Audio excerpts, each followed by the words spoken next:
बिस्मिल्लाहिर्रहमानिर्रहीम। अस्सलाम वालेकुम student, I am Wajid Ali combo, chemistry first year chapter 6 और आज हमारा टॉपिक है आयनिक रेडियस। स्टूडेंट इस टॉपिक में हम दो तरह के जो आयन्स हैं, आई मीन कैटाइन और एनाइन, इनके रेडियस के बारे में हम डिस्कस करेंगे, यानी पीरियोडिक ट्रेंड पढ़ेंगे। इसी लेक्चर का जो दूसरा हिस्सा होगा उसमें हम कोवलेंट रेडियस उसको भी स्टडी करेंगे। तो आइए हम आगाज करते हैं ionic radius. Student ionic radius का आगाज हम इसके डेफिनेशन से करते हैं। हमारी टेक्स्ट बुक में जो इसकी डेफिनेशन लिखी हुई है जरा उसको देखते हैं।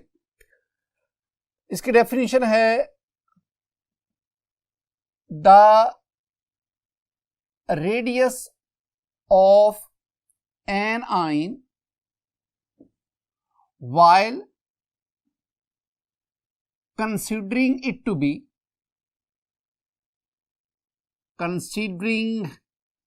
be spherical in shape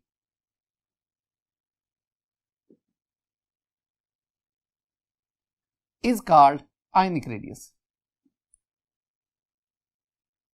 Ionic radius. This one is the definition. हमारे टेक्स्ट बुक में ये आयनिक रेडियस की डेफिनेशन लिखी हुई है।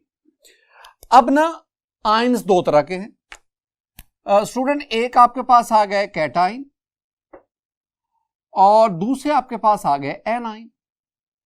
तो इसका मतलब है हमने दो तरह का रेडियस स्टडी करना है। कैटाइन का radius I mean cationic radius, anion का radius I mean anionic radius. तो हम ना कैट आयनिक रेडियस और फिर हम एन आयनिक रेडियस इसको स्टडी करेंगे। स्टूडेंट आप जानते हैं जो मेटल्स हैं they have low ionisation energy, they lose electron and they form the cations. इसका मतलब है कैटाइनिक रेडियस कौन कैटाइन बनाती हैं? मेटल्स। तो मेटल जो है वो कैटाइंस बनाती हैं, मेटल्स फॉर्म द कैटाइंस और हम मेटल्स के कैटाइनिक रेडियस उसको डिटरमिन करेंगे, स्टडी करेंगे। इसी तरह जो नॉन मेटल्स हैं, non metals they form the anions. Non metals have high electron affinity, they have tendency to gain electron and they form the anions. और नॉन मेटल्स का हम एनाइनिक रेडियस डिस्कस करेंगे। Student exam में पूछे जाने वाले दो बहुत बहुत इंपॉर्टेंट क्वेश्चन। पहला question, Why the size of a cation is smaller than its parent atom? Cation का साइज अपने पेरेंट एटम से स्मॉलर छोटा क्यों है? और दूसरा question, Why the size of anion is greater than its parent atom? यानी एनाइन का साइज अपने पेरेंट एटम से ग्रेटर है, कैटाइन का साइज अपने पेरेंट एटम से स्मॉलर है। हमने इसको आंसर करना है। ये क्वेश्चन जो है ना ये फ्रीक्वेंटली एग्जाम में पूछे जाते हैं। मैं दोबारा ना इस क्वेश्चन को मैं आपके सामने दोबारा इसको बताता हूं कि पूछा क्या जा रहा है। पूछा जा रहा है कि आपके पास ये एक एटम है, sodium atom. My dear student, sodium atom से जब एक इलेक्ट्रॉन का लॉस हुआ हमारे पास ये सोडियम आयन बना by the loss of one electron. ये जो सोडियम आयन बना इस पे पॉजिटिव चार्ज है, ये कैटाइन है। अब सोडियम एटम का जो साइज है, जो रेडियस है, वो 186 पिकोमीटर। मैं यहां ये बताता चलूं कि बाज बुक्स में ना सोडियम एटम का जो एटॉमिक साइज है, एटॉमिक रेडियस है, वो 157 भी दिया हुआ है, बाज जगह पे 162 भी दिया हुआ है। मैं इसको 186 ले रहा हूं क्योंकि हमारी बुक में ये 186 दिया हुआ है। तो the atomic size of atomic radius of sodium is 186, लेकिन जो सोडियम से जो कैटाइन बना इसका साइज जो है वो रेडियस जो है वो 95 पिकोमीटर। अब कैटाइन का रेडियस कम है और जिस एटम से वो बना यानी उसके पेरेंट एटम उसका रेडियस ज्यादा है। हम इसको लॉजिकली डिस्कस करना चाहते हैं कि ऐसा क्यों होता है। मैं ना आपके सामने इसी एग्जांपल को डायग्राम की सूरत में बयान करता हूं। माय डियर स्टूडेंट, मेरे पास ये सोडियम का एटम है। जरा इस एटम को देखें। न्यूक्लियस में प्रोटॉन 11, फर्स्ट ऑर्बिट में 2 इलेक्ट्रॉन, सेकंड ऑर्बिट में 8 इलेक्ट्रॉन, थर्ड ऑर्बिट में 1 electron. This one is sodium atom. और मैं इसी सोडियम एटम की बात कर रहा हूं कि इसका जो रेडियस है वो 186 पिकोमीटर है। अब सोडियम के वैलेंस शेल में एक इलेक्ट्रॉन है, आप उस इलेक्ट्रॉन का लॉस करवाएं, आपके पास ये सोडियम का एटम आयन बन गया Na+1। न्यूक्लियस में प्रोटॉन 11, लेकिन फर्स्ट ऑर्बिट में 2 इलेक्ट्रॉन, के शेल में 2 इलेक्ट्रॉन और एल शेल में 8 इलेक्ट्रॉन। एम शेल है ही नहीं, क्योंकि जब इलेक्ट्रॉन का लॉस हुआ तो शेल का भी लॉस हो गया। अब वो जो आपके पास सोडियम आयन बना, जो कैटायन बना, उसका साइज अपने पेरेंट एटम से कम है, 95 पिकोमीटर। अब हमने बताना है कि ऐसा क्यों हुआ। माय डियर स्टूडेंट, 3 बातें ज़हन में रखनी। पहला पॉइंट, सोडियम एटम में proton 11, electron 11, there is balance ratio between proton and electron, balance ratio between proton and electron. जब आपके पास सोडियम आयन बना, उसमें प्रोटॉन तो 11 है, लेकिन एक इलेक्ट्रॉन के लॉस के बाद अब उसमें इलेक्ट्रॉन रह गए 10, यानी the sodium ion has imbalance proton electron ratio. ये पहली बात, यानी आप कहेंगे, पहला जो इसकी जस्टिफिकेशन आप देंगे तो आप कहेंगे imbalance proton electron ratio in cation. दूसरा पॉइंट, दूसरी बात स्टूडेंट देखें, सोडियम एटम के गिर्द 3 शेल्स हैं, KLM, लेकिन जब आपके पास सोडियम आयन बना उसमें सिर्फ 2 शेल्स रह गए, K और L, यानी एक शेल का लॉस हो गया। आमतौर पर during the formation of a cation there is a loss of shell. आमतौर पर मैग्नीशियम एटम ले लो, मैग्नीशियम एटम के बाहर 2 इलेक्ट्रॉन है, वैलेंस शेल में 2 इलेक्ट्रॉन है, उन दोनों इलेक्ट्रॉन का लॉस हुआ, Mg2+ बना, लेकिन उन दोनों इलेक्ट्रॉन के लॉस की वजह से शेल भी लॉस हो गया। तो दूसरी बात आप क्या कहेंगे कि एटॉमिक कैटायन का साइज इसलिए कम होता है क्योंकि there is usually loss of valence shell, और जब शेल कम हो जाएगा तो साइज ग्रेटली रिड्यूस कर जाएगा। तीसरी बात स्टूडेंट, सोडियम एटम में 11 प्रोटॉन वाला न्यूक्लियस 11 इलेक्ट्रॉन को अट्रैक्ट कर रहा है। अब अगर आप सोडियम आयन में जाएं तो न्यूक्लियस में प्रोटॉन तो 11 है, न्यूक्लियस पे पॉजिटिव चार्ज तो +11 है, लेकिन अब इलेक्ट्रॉन 10 रह गए, लिहाजा न्यूक्लियस की रिमेनिंग इलेक्ट्रॉन पर अट्रैक्शन बढ़ गई, और अट्रैक्शन बढ़ने की वजह से न्यूक्लियस ने इलेक्ट्रॉनिक शेल्स को अपनी तरफ पुल कर लिया, जिसकी वजह से एटॉमिक रेडियस कम हो गया। तो तीसरी बात आप क्या कहेंगे, आप कहेंगे greater nuclear attraction on remaining electrons. जो बाकी इलेक्ट्रॉन बच गए कैटायन में, जो बाकी इलेक्ट्रॉन बच गए, उन इलेक्ट्रॉन पर न्यूक्लियर अट्रैक्शन ज्यादा हो जाती है, और ग्रेटर न्यूक्लियर अट्रैक्शन की वजह से साइज जो है वो ग्रेटली रिड्यूस कर जाता है। दूसरी बात, दूसरा जो क्वेश्चन हमारे पास, why the size of an ion is greater than its parent atom. यानी आपसे पूछा गया स्टूडेंट, आपसे पूछा जा रहा है कि ये आपके पास क्लोरीन एटम है, क्लोरीन एटम का जो साइज है, जो रेडियस है, वो है 99 पिकोमीटर। इसने एक इलेक्ट्रॉन गेन किया, ये आपके पास क्लोराइड आयन बना, ये आपके पास एक एन आयन बना, और इस एन आयन का जो रेडियस है, जो साइज है, वो 181 पिकोमीटर। अब आपसे क्वेश्चन क्या गया है कि एन आयन का साइज अपने पेरेंट एटम से बड़ा है, ज्यादा है, ग्रेटर है, इसको जस्टिफाई करो। तो माय डियर स्टूडेंट जरा देखें, ये मेरे पास क्लोरीन का एटम है, क्लोरीन के इस एटम में अगर आप देखेंगे तो प्रोटॉन, न्यूक्लियस में प्रोटॉन की तादाद 17, फर्स्ट ऑर्बिट में 2 इलेक्ट्रॉन, सेकंड ऑर्बिट में 8 इलेक्ट्रॉन, और थर्ड ऑर्बिट यानी एम शेल, उसमें आपके पास 7 इलेक्ट्रॉन। तो वैलेंस शेल में 7 electron. According to octet rule, हमने ऑक्टेट रूल पीछे पढ़ा है कि the tendency of an atom to have 8 electron in the valence shell.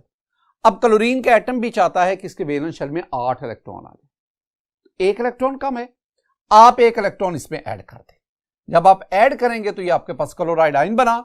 अब इस क्लोराइड आयन में देखें, न्यूक्लियस में प्रोटॉन 17, लेकिन अगर बाहर ऑर्बिट में आप इलेक्ट्रॉन की तादाद गिने, 2 electron in K shell, 8 electron in L shell and 8 electron in M shell. तो आपके पास टोटल नंबर ऑफ प्रोटॉन आ गए 17, लेकिन अब इलेक्ट्रॉन कितने हो गए 18, 1 इलेक्ट्रॉन ज्यादा हो गया। अब इलेक्ट्रॉन ज्यादा होने की वजह से इसका साइज जो है वो इंक्रीज कर गया। क्लोरीन एटम का साइज 99 पिकोमीटर और जो क्लोराइड आयन बना इसका साइज 181, रफली डबल हो गया। हमने इसका लॉजिक देना है, हमने बताना है कि ऐसा क्यों होता है। तो माय डियर स्टूडेंट, यहां भी आप 3 बातें लिखेंगे, 3 पॉइंट्स लिखेंगे। पहला पॉइंट, क्लोरीन एटम में proton 17 electron 17, that is balance proton electron ratio. लेकिन क्लोराइड आयन में देखेंगे तो proton 17 electron 18, that is imbalance proton electron ratio. यानी पहली बात आप कहेंगे कि imbalance proton electron ratio. My dear student, दूसरा जो पॉइंट आप डिस्कस करेंगे, दूसरी बात आप ये कहेंगे, क्लोरीन एटम में 17 प्रोटॉन वाला न्यूक्लियस 17 इलेक्ट्रॉन को अट्रैक्ट करता है। इलेक्ट्रॉन 17, न्यूक्लियस में प्रोटॉन 17, लेकिन जब क्लोराइड आयन बना, जब एन आयन बना, तो न्यूक्लियस में प्रोटॉन तो 17 है लेकिन इलेक्ट्रॉन 18 हो गए, लिहाजा इलेक्ट्रॉन पर न्यूक्लियर अट्रैक्शन वीक हो गई। इसका मतलब क्या हुआ, अगर इलेक्ट्रॉन पर न्यूक्लियर अट्रैक्शन वीक हो जाएगी तो डेफिनेटली इलेक्ट्रॉन जो है वो न्यूक्लियस से अवे जाएंगे, और अवे जाने का मतलब है कि रेडियस जो है, साइज जो है वो इंक्रीज कर जाएगा। तो आप दूसरी बात क्या करेंगे, लेस या वीक कह लें या वीक कह लें, nuclear attraction on electrons in anions. तीसरा पॉइंट स्टूडेंट, तीसरी बात, my dear student, chlorine atom में वैलेंस शेल में 7 इलेक्ट्रॉन थे। जब क्लोराइड आयन बना तो वैलेंस शेल में 8 इलेक्ट्रॉन हो गए। जब क्लोरीन एटम में 1 इलेक्ट्रॉन ऐड होने के लिए आता है ना, तो वैलेंस शेल के इलेक्ट्रॉन उसको रिपेल करते हैं, न्यूक्लियस उस इलेक्ट्रॉन को अट्रैक्ट करता है, यानी nuclear attraction on the incoming electron, well the valence shell electron repulsion on the incoming electron. अब क्या होगा, अब ये होगा, इनकमिंग इलेक्ट्रॉन को वैलेंस शेल में अकोमोडेट करने के लिए, जो इलेक्ट्रॉनिक रिपल्शन है उसको कम करने के लिए वैलेंस शेल के इलेक्ट्रॉन एक्सपेंड करेंगे, दूर दूर जाएंगे, और एक्सपेंशन की वजह से जो साइज है वो इंक्रीज कर जाएगी। ये तीसरा पॉइंट आप इसमें लिखें। और चौथी जो बात आप लिखेंगे ना इन दोनों क्वेश्चंस पे, तो लास्ट पे आप ये जो मैंने एग्जांपल शुरू में देता हूं ना, इसी एग्जांपल को, यानी ये वाली सोडियम से सोडियम आयन का बनना, इसको इधर लिखेंगे, और क्लोरीन से क्लोराइड आयन का बनना इसको इधर।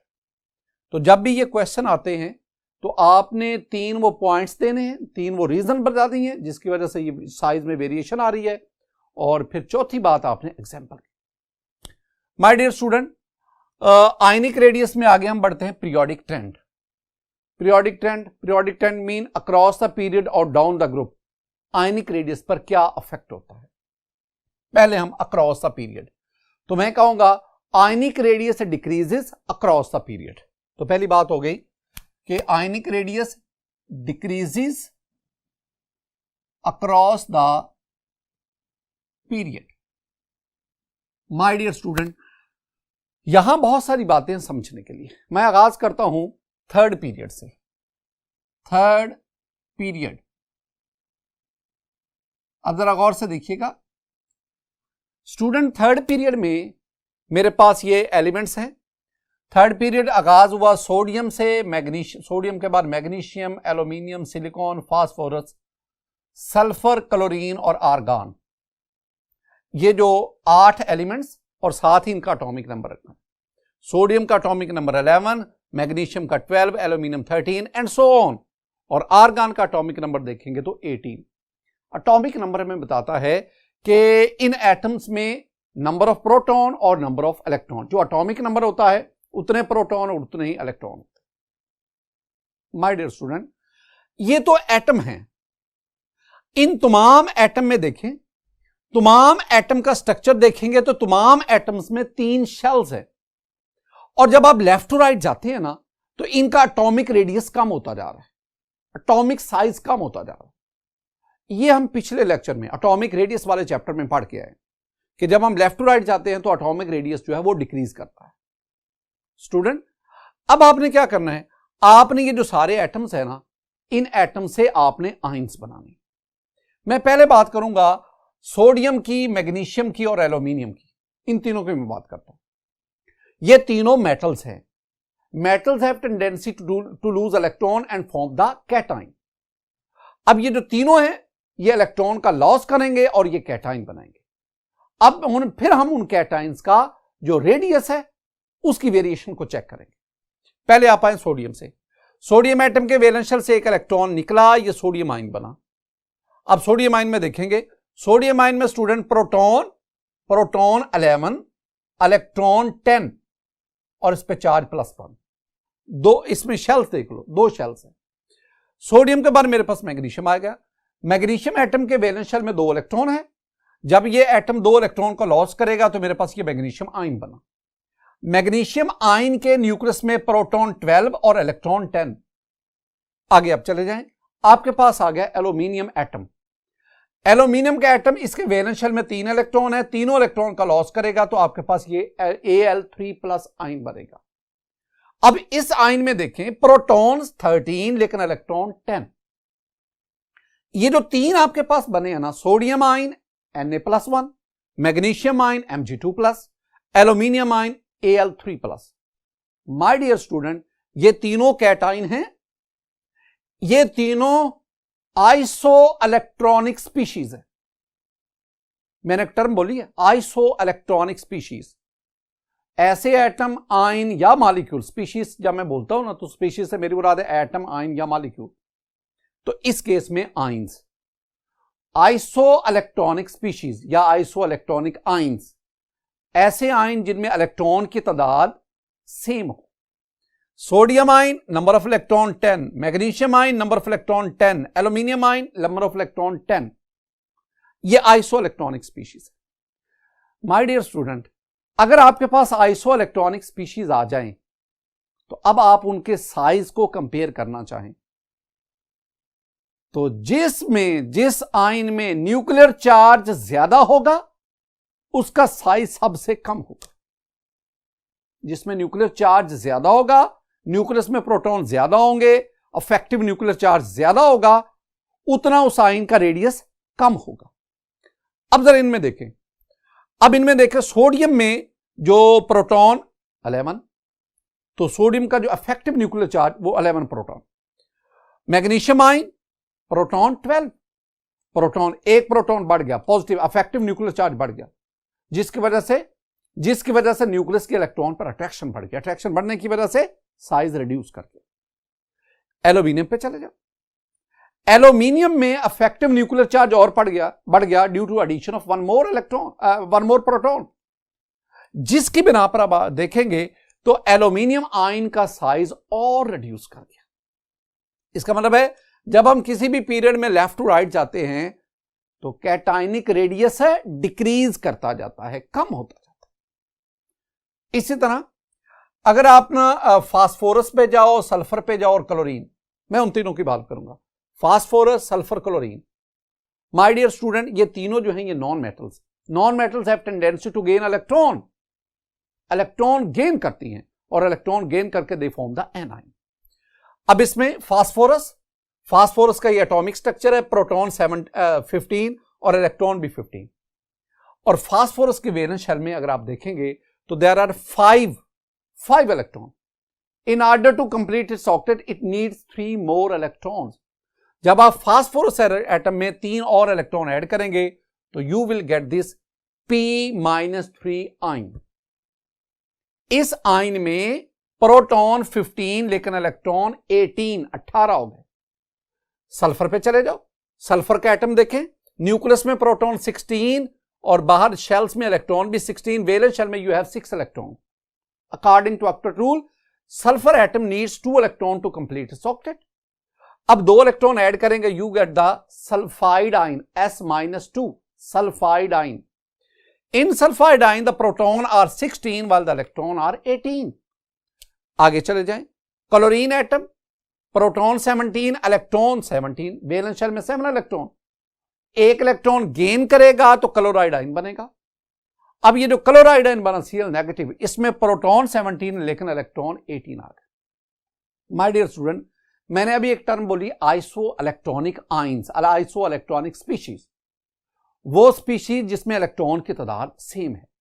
अब आप इनमें देखें, P-3 electron 18, S-2 electron 18, chloride ion electron 18। इसका मतलब है ये तीनों आइसो इलेक्ट्रॉनिक स्पीशीज है। मैंने अभी आपसे कहा कि अगर आपके पास आइसो इलेक्ट्रॉनिक आयंस आए और आप उनका साइज कंपेयर करना चाहें तो जिस आयन में प्रोटॉन ज्यादा होंगे उसका साइज सबसे छोटा होगा।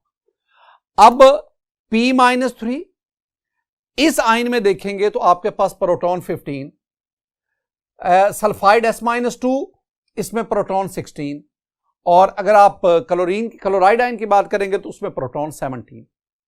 तो जिसमें प्रोटॉन ज्यादा उसका साइज सबसे कम। यूं क्लोराइड आयन का साइज सबसे कम, सल्फाइड आयन का साइज उससे बड़ा, और P-3 उसका साइज उससे बड़ा है। तो क्या हुआ, जब आप मेटल्स में लेफ्ट टू राइट जाते हैं तो कैटायनिक रेडियस डिक्रीज करता है, जब आप नॉन मेटल्स में लेफ्ट टू राइट जाते हैं एनायनिक रेडियस डिक्रीज करता है। एक और बड़ी इंपॉर्टेंट बात जरा देखें स्टूडेंट, मेरे पास ना ये आइसो इलेक्ट्रॉनिक स्पीशीज मैं आपके सामने लिखता हूं, आइसो इलेक्ट्रॉनिक स्पीशीज। एक बात दोबारा मैं ना क्लियर करना चाहता हूं, ये जो मैं चीजें पढ़ा रहा हूं ना, ये entrance test point of view से बहुत इंपॉर्टेंट है, जरा इनको गौर से देखना है। अब इसमें देखें, मेरे पास इसमें आ गया first one sodium ion, magnesium ion, aluminium ion, इसी तरह मेरे पास nitride ion N3-1 nitride ion, O2- oxide ion और F-1 फ्लोराइड आयन। ये मैंने ना आइसो इलेक्ट्रॉनिक स्पीशीज इन्हें मैं कह रहा हूं। कैसे, जरा देखो, sodium ion proton 11 electron 10, magnesium ion proton 12 electron 10, aluminium ion proton 13 electron 10, nitride ion nitride proton 7 electron 10, proton 8 electron 10, proton 9 electron 10। आप इन तमाम ये पहले जो तीन हैं दीज आर कैटायंस, ये जो दोनों हैं these are anions. My dear student, इन सब में नंबर ऑफ इलेक्ट्रॉन सेम है, 10-10 इलेक्ट्रॉन है। So all these are isoelectronic species. अब इनमें किसका साइज बड़ा, किसका छोटा, किसका उससे छोटा, वो मैं आपको बार बार तो बता रहा हूं कि अगर आपके पास आइसो इलेक्ट्रॉनिक स्पीशीज आ जाएं और आप आइसो इलेक्ट्रॉनिक आयंस आ जाएं और आप इनका साइज कंपेयर करने लगो तो जिसमें प्रोटॉन सबसे ज्यादा होंगे उसका साइज सबसे कम होगा। यानी आपने ज़हन में क्या करना है कि आइसो इलेक्ट्रॉनिक स्पीशीज के लिए आप क्या कहेंगे, आप कहेंगे कि आइसो इलेक्ट्रॉनिक स्पीशीज में number of proton in the nucleus is inversely proportional to ionic radius. Ionic radius, तो इसका मतलब है सबसे ज्यादा प्रोटॉन किस में है, इसमें। इसका मतलब है इसका साइज सबसे कम है, Al3+, साइज सबसे कम। उसके बाद ये Mg2+, उसके बाद ये Na+1, उसके बाद फ्लोराइड आयन, फिर ऑक्साइड आयन, और इनमें सबसे जो larger in size that is nitride ion. तो जिसमें प्रोटॉन सबसे ज्यादा उसका रेडियस सबसे कम। ये था स्टूडेंट हमारे पास अक्रॉस द पीरियड। अब नेक्स्ट बढ़ते हैं। नेक्स्ट मेरे पास आएगा डाउन द ग्रुप। जब आप किसी भी पीरियड में टॉप टू बॉटम आते हैं तो एटॉमिक रेडियस पे क्या, वेरी सिंपल, जब आप किसी भी पीरियड में ऊपर से नीचे आएंगे तो एटॉमिक रेडियस जो है वो इंक्रीज करता है। जरा ये दो चीजें देखिए, ये मेरे पास जो है ये अल्कली मेटल्स हैं, आई मीन फर्स्ट है ग्रुप। पहले ना मैं इनके एटम्स की बात कर रहा हूं, lithium, sodium, potassium, rubidium, caesium, francium. तो आप इनका एटॉमिक रेडियस देखें, ऊपर से नीचे एटॉमिक रेडियस इंक्रीज कर रहा है। अब इन्हीं अल्कली मेटल से ये जो इनके आयंस बने हैं, Li+1, Na+1, K+1, ये जो इनके आयंस बने हैं, इन आयंस का साइज अपने पेरेंट एटम से छोटा है, लेकिन जो ट्रेंड जो है डाउन द ग्रुप वो एटॉमिक रेडियस का है, वही ट्रेंड जो है वो कैटायनिक रेडियस का। बिल्कुल इसी तरह अगर आप ये हेलोजेंस को देखें, सेवंथ है group of periodic table are called halogen. पहले आप इसको देखें, fluorine, chlorine, bromine, iodine, atomic form में। तो फ्लोरीन का साइज कम, क्लोरीन ज्यादा, ब्रोमीन उससे ज्यादा, आयोडीन का साइज सबसे ज्यादा। इनसे अब ये इनके एनाइन बने, fluoride, chloride, bromide, iodide. My dear student, जब इनके ये जो आयंस बन रहे हैं ना, अब इन आयंस का साइज अपने पेरेंट एटम से बड़ा है, लेकिन ट्रेंड वही है जो एटॉमिक रेडियस का। तो हम क्या कहेंगे, हम यह सिंपल सेंटेंस लिखेंगे, हम कहेंगे down the group the ionic radius increases, वो बढ़ता है।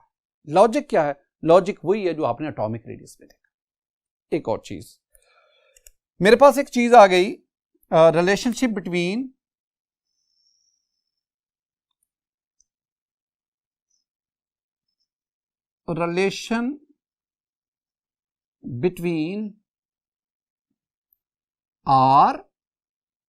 R mean inter-ionic distance and ionic radii।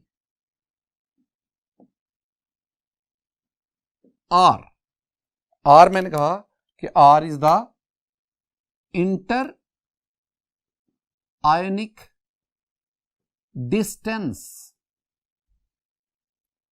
हर एक लफ्ज के मानी है स्टूडेंट, इंटर आयनिक डिस्टेंस यानी आयंस के दरमियान जो है फासला, दैट इज कॉल्ड इंटर। तो अब इस फिगर को देखें, इसमें ना मेरे पास दो चीजें हैं, एक मेरे पास ये कैटाइन है which is smaller in size, और ये इसके साथ एनाइन है। ये ना किसी क्रिस्टलाइन सब्सटेंस, उसका एक छोटा सा पोर्शन हमने लिया है।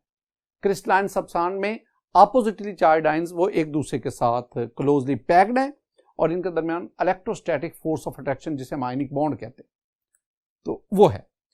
अब ना ये जो आपके पास कैटाइन है, इसका जो रेडियस है इसे मैं R पॉजिटिव कहता हूं, और ये जो मेरे पास एनाइन है इसका जो रेडियस है इसे मैं R negative. R positive mean radius of cation and R negative mean radius of A9. अब ना इन दोनों के दरमियान जो डिस्टेंस है, तो यानी कैटाइन के न्यूक्लियस से लेकर एनाइन के न्यूक्लियस तक जो डिस्टेंस है, that is called the R I mean inter ionic distance. अब अगर आप इसको देखेंगे ना, तो मेरे पास ये रिलेशन बन रहा है R that is called to R positive plus R negative, I mean inter ionic distance that is called to radius of cationic radius, radius of cation plus anionic radius, I mean radius of anion. एक scientist Linus polling,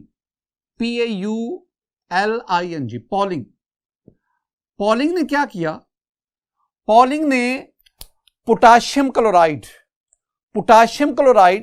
उसका crystal लिया और potassium chloride में उसने inter ionic distance को experimentally मालूम किया, और उसने मालूम किया कि पोटाशियम क्लोराइड में जो इंटर आयनिक डिस्टेंस है एक्सपेरिमेंटली, तो वो 314 है, 314 पिकोमीटर। अब स्टूडेंट आपको पता है जो क्लोराइड आयन है ये 181 पिकोमीटर, और अगर आप पोटाशियम आयन उसका कैटाइनिक रेडियस लेना चाहते हैं तो आप 314 से इसको माइनस कर दें 181 पिकोमीटर को। अगर आप 314 से 181 को माइनस करेंगे the answer will be 133 picometre. इस तरह पॉलिंग ने एक कैटाइन का यानी पोटेशियम आयन का आयनिक रेडियस इसको डिटरमिन किया। इसी फार्मूला को बुनियाद पर आकर आप किसी भी क्रिस्टलाइन सॉलिड में, क्रिस्टलाइन सबस्टांस में आप कैटाइन का या एनाइन का रेडियस जो है उसको डिटरमिन कर सकते हैं। अगर आप कैटाइन का रेडियस लेना चाहेंगे तो आपको R plus that is equal to R minus R negative, और अगर आप एनाइन का रेडियस डिटरमिन करना चाहते हैं तो फिर आप R minus radius of cation. ये चीज बातें, ये सारे का सारे जो हमने डिस्कशन की है, all this is about the ionic radius, I mean cationic radius और anionic radius. My dear student, हम आगे बढ़ते हैं। अब हम स्टूडेंट कोवलेंट रेडियस इसको स्टडी करते हैं। कोवलेंट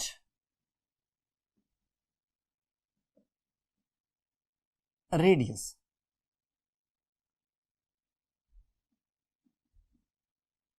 माय डियर स्टूडेंट्स, इसमें मुझे इसकी डेफिनेशन चाहिए, मुझे एग्जाम्पल्स चाहिए, और उसके बाद मैंने डिटर्मिनेशन ऑफ कोवलेंट रेडियस, ये मेरे पास आएगा डिटर्मिनेशन ऑफ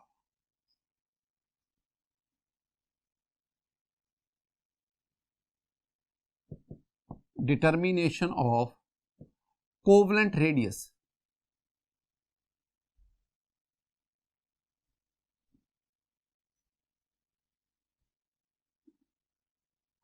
ये हमें चाहिए। Definition very simple. डेफिनेशन मैं आपको एग्जांपल से समझाऊंगा। मेरे पास ना ये दो हाइड्रोजन के एटम्स हैं। These two atoms of hydrogen are covalently bonded और इनके दरमियान सिंगल बॉन्ड है। आप ना ये जो सिंगल बॉन्ड है आप एक्सपेरिमेंटली इसकी बॉन्ड लेंथ मालूम करें। तो हाइड्रोजन एटम्स के दरमियान जो सिंगल कोवलेंट बॉन्ड लेंथ है ना वो है 75.4 पिकोमीटर। अब आप इस बॉन्ड लेंथ का हाफ ले लें, यानी half of the single bond length, तो वो लेंगे तो वो आएगा 37.7 पिकोमीटर। इसका मतलब है ये जो आपने सिंगल बॉन्ड लेंथ इसका हाफ लिया उन एटम्स का, दो एटम्स का जो सेम है और कोवलेंटली बॉन्डेड है, तो this half is called the covalent radius. यानी देखें मैंने आपसे कहा half of the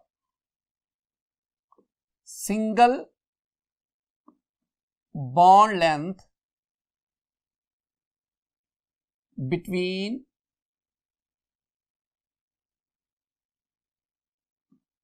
two similar atoms covalently bonded in a molecule is called covalent radius. My dear student, मैंने हाइड्रोजन की बात की कि हाइड्रोजन के ये जो दोनों एटम्स हैं इनका जो सिंगल बॉन्ड लेंथ है वो है 75.4 पिकोमीटर। लेकिन जब आप इसका हाफ लेते हैं यानी इसको 2 पे डिवाइड करते हैं तो दैट इज 37.7 पिकोमीटर। तो हाइड्रोजन एटम के लिए जो कोवलेंट रेडियस है वो 37.7 पिकोमीटर।